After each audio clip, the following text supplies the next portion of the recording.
নমস্কার বন্ধুরা, আমার চ্যানেলে আপনাদের স্বাগত। তো প্রতিদিনের মতো আজকেও একটা নতুন ধরনের ভিডিও নিয়ে এসেছি। আজ বানাবো বাঁধাকপির একটা নিরামিষ রেসিপি। বাঁধাকপির নিরামিষ রেসিপিটা যদি এইভাবে রান্না করেন তাহলে বাচ্চা থেকে বড় সবার খুব পছন্দ হবে। তো চলুন দেখে নেওয়া যাক আমি কিভাবে এই রেসিপিটা রান্না করি। এখানে একটা কপি নিয়েছি, এরপর কপিটাকে কেটে নিচ্ছি।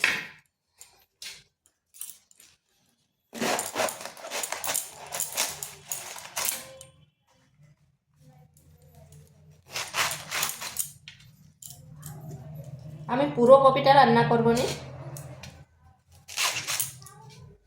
আর এই কপিটা এইভাবে একটু বড় বড় করে কাটবো, মানে একবারে যে ছোট ছোট করে কাটবো সেরকম নয়।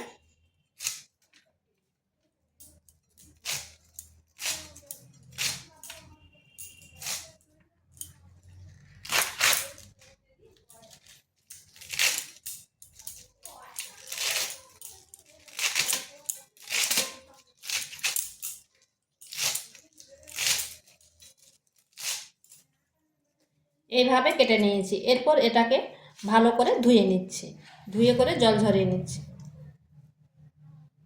এখানে কড়াই বসিয়েছি, দিয়ে দিচ্ছি কপিগুলো,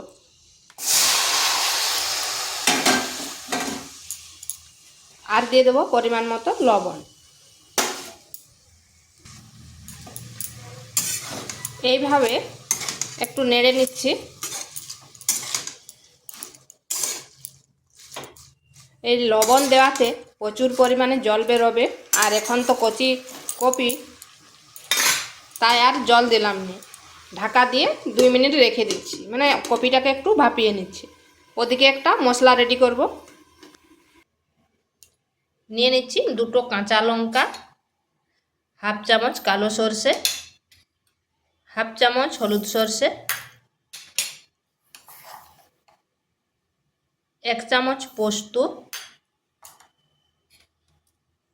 আর নিচ্ছি সামান্য রাঁধুনি। এগুলোকে এবার শিলেতে বেটে নিচ্ছি।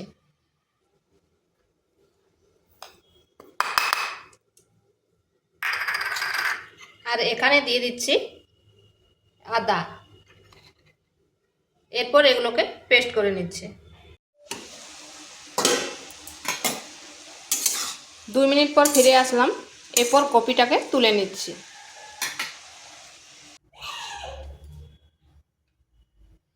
আবারও কড়াই বসিয়েছি, দিয়ে দিচ্ছি তেল,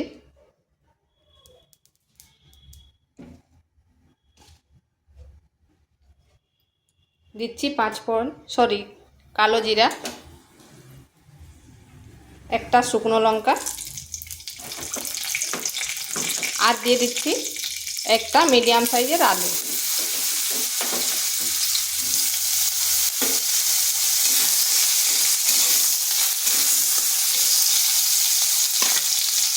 আঁচটাকে স্লো আঁচে করে দিয়েছি, সামান্য পরিমাণ লবণ আর সামান্য হলুদ গুঁড়ো। এরপর আলুটাকে একটু ভাজা ভাজা করে নেব।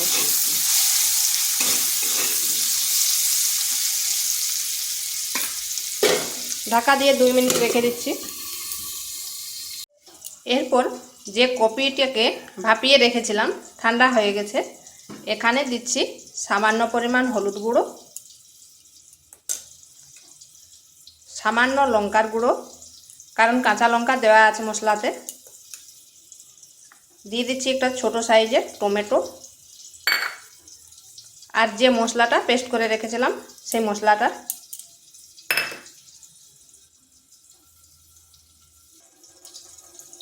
দিয়ে দিচ্ছি সরষের তেল।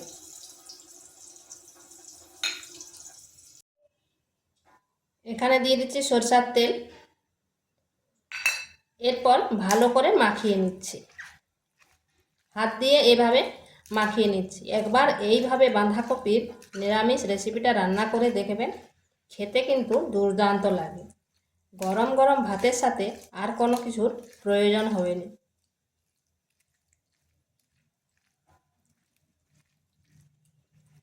এইভাবে মাখিয়ে নিলাম, তো এটা হয়ে গেছে।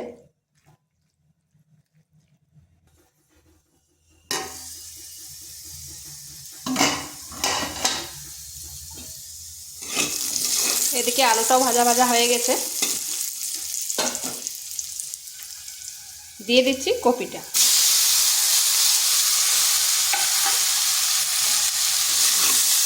এবার এই আলুর সাথে ভালো করে মিশিয়ে নিচ্ছি।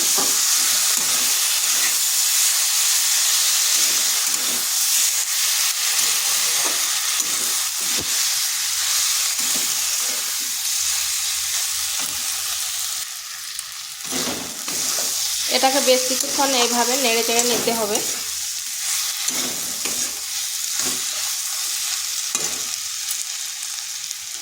দিয়ে দিচ্ছি সামান্য একটু জল। খুব বেশি জলের প্রয়োজন নেই, কারণ আলুটা ভাজার সময় তো সেদ্ধ হয়েই গেছে প্রায়, আর কপিটাকেও ভাপিয়ে নিয়েছিলাম, আর এখন তো কচি কপি।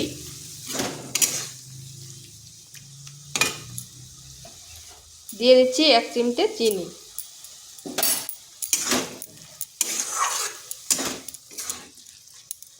এখানে একটু নুনটা চেক করে নেবেন।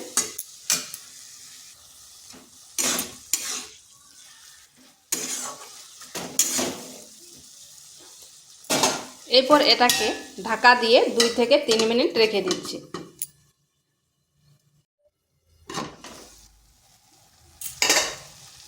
মাঝখানে একবার ঢাকাটা খুলে আমি নেড়ে দিয়েছিলাম। তো এইভাবে একবার বাঁধাকপি নিরামিষ রান্না করে দেখতে পারেন। ছোট থেকে বড় সবার কিন্তু খুব পছন্দ হবে, আর খেতেও দুর্দান্ত লাগে। তো এটা হয়ে গেছে। আমার কাছে এখন ধনেপাতা নেই, ধনেপাতা থাকলে একটু ধনেপাতা দিয়ে দিতে পারেন। তো ভিডিওটা ভালো লাগলে লাইক, শেয়ার, কমেন্ট অবশ্যই করবেন, আর নিত্য নতুন রেসিপি পাওয়ার জন্য চ্যানেলটিকে সাবস্ক্রাইব করবেন। এটা হয়ে গেছে, নামিয়ে নিচ্ছি।